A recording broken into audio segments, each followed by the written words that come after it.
Hi guys, welcome back to the channel. I'm going to be doing a nice messy board change. And guess what? There's another gas meter, isn't there? So let's get to it.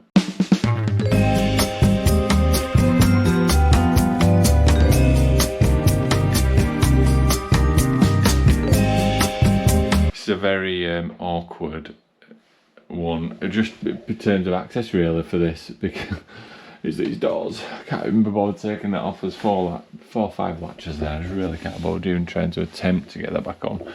So we've done an ICR. I have actually put this board up here the other day. It's ready to go. Did a bit of cheating really. I thought I'll prep that. I've cut the cupboard out. I'm going to try and put a bit of the sliver in there. Wish I didn't cut that now. I wish I cut it right for the board. But anyways, I put a backboard on, a fire rated backboard. It looks worse than what it is. I found some of these like joints tucked up into there when I've been doing remedials, but because there were a loose connection as well on the ring. So all this is going to come out now. It's fixed, and I've just connected all this. I don't really know what's going on right now. I think there's a couple of legs of rings in here. And that's, I think, so anyways, we fixed the faults, and now this is coming out, that's coming out. We're going to move it all up to here. Gas pipe's just way too close, and gas meter to get that board in, and actually we have to lift the cover with the flap. So that's what we've done. We've got a gap at back. I'm hoping most of these cables are going to go, and yeah, I can't really do much videoing this. Can't even get a camera in really to a time lapse. It's going to be too awkward, so it'll be a fairly short vid. Alright, taking the cover off. So this is what we got to.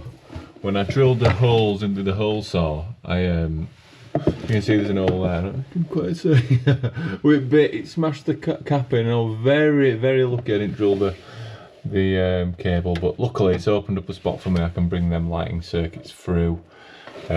We usually use our Hager boards. These are great. I mean, it's all nice and neat. This is your SPD module, and to replace these, pull out the cartridge and put a new one in. You do have to take the board cover off, so obviously recommend using an electrician who sort of knows what he's doing. Took the old board off, took that BG board off. I've still no idea how I'm going to do that, but by some miracle that's actually redundant. So I'm not going to chop it, I'm just going to tuck it away. And we've got a cooker circuit that's redundant, so I'm going to leave that tucked up, coiled up under there. There's actually enough slack on it, believe it or not, to connect, but I know it just goes under plinth. But there's no point in ripping it out, and there's no point in connecting it, so I'll coil it up under there. It makes it even better for me. This is part of the ring here. I think one of them legs is going to go up to that board. I'm not 100% sure what I'm going to do with that. I've already got that lighting circuit in that I pulled out. I've now moved all the cables around, neatened everything up. I'll give it a little bit of a brush out as well. It's looking better, definitely looking better. I've got two joints there for under 4 eating load, can't do anything with that, that's redundant. This is your part of the ring. It had been chewed by mice, so quite a bit of exposed cable there, so I've got to just join it out. I'm going to put a single socket there, because that's another joint. That was part of that big bunch of cables, and I've just rewired these bits, right, Faff? Just to back into that socket and spur. It's hard when it's already there. What have we got under here? What have we got? I'll probably just give it obviously a sweep, so I'll just brush everything under there for now. And that's it. Lovely. Nothing hidden on my jobs.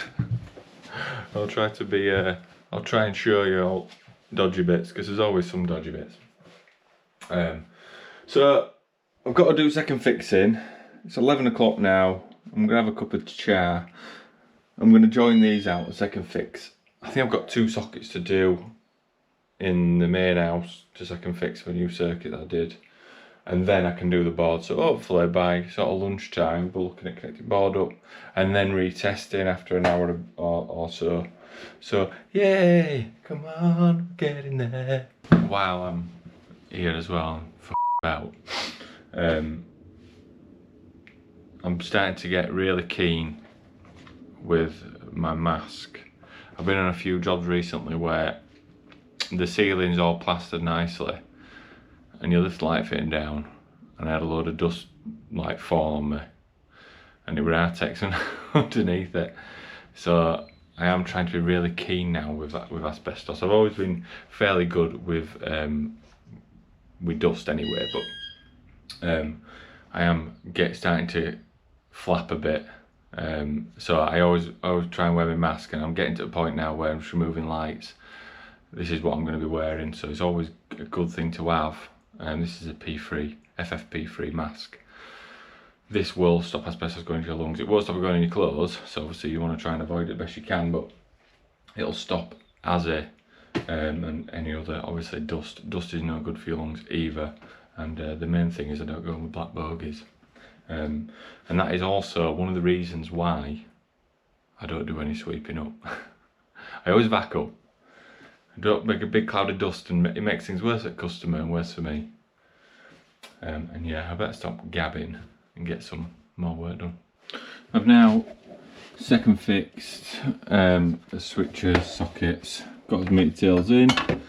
That's what we've got here. So we've got the ring, I'll just label the front cover I think. We've got the ring and we've got the underfloor heating load side, and it's got a little meter tails are in. I've put my plates in back. Could argue it didn't really need it, to be fair, now I cut the wood out, but anyways, it just finishes it off nicely. And it's RCBO time.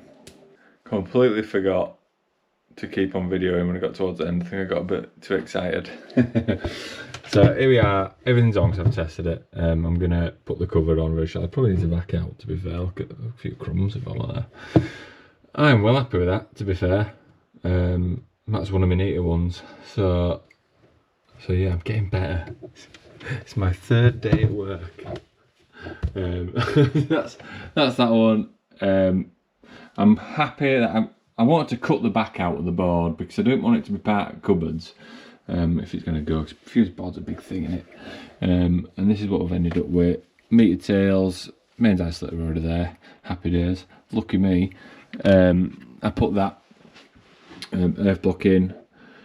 I've put a bit of trunking down here for just these cables that were like strewn across, and it were a bit of a mess. So that's neatened that up and just left them in place. Didn't really want to move them. That is it. I'm done. Bit of labelling. Happy days. All done. Usual. This is the best bit. Nice and clear down here now. I'm glad I put a bit of trunking in there. Just covers all cables up, and that's it. All done. So what is the state of your electrics at home? What you should have is it should be inspected, your electrics, at least every 10 years. Just checks for loose connections, faults, any dodgy equipment, and also checks that we're up to sort of regulations and everything's safe. So you should have it done. Most people don't, but it's certainly something to think about. You could end up with a masterpiece like this. If you can call a fuse board a masterpiece. And yeah, so this is now signed off. So we signed this off for 5 years with it being an older install. Definitely don't want to give it 10 years. I think it's a bit too long. And that is it for this one. I'll see you on the next, but give us a like and subscribe if you could. If you are looking at getting your electrics sorted, our number is 01274 358 444, and I will speak to you soon.